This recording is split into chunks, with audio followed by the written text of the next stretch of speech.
ஏதாவது ஒரு கதை சொல்லு. ஒரு கல்லோட கதையை கேளுங்க. ஒரு வீரனோட கதையை கேளுங்க. வீரனோட கதை. பயந்து மருகி பதரை சுருங்கிய சந்திரன் முகிலின் முந்தானையில் அஞ்சு ஒளிந்திருக்க ஜோதியாய் ஒரு பெண் எரிமலை ஒன்றை பெற்றெடுத்தார்.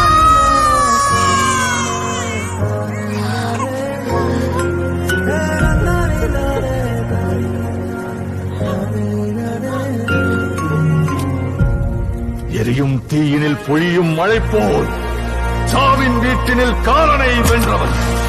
ஆணவத்திற்கு எதிராய் கிளர்ச்சி ரூபத்தில் லங்கேஸ்வரனுக்கு எதிராய் வெள்ளேந்தி நின்றார்.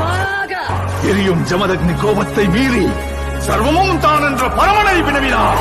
சீறுகிற சிங்கம் வீரனொருவனின் கதை. இதீனை வென்ற வீரனொருவனின் கதை.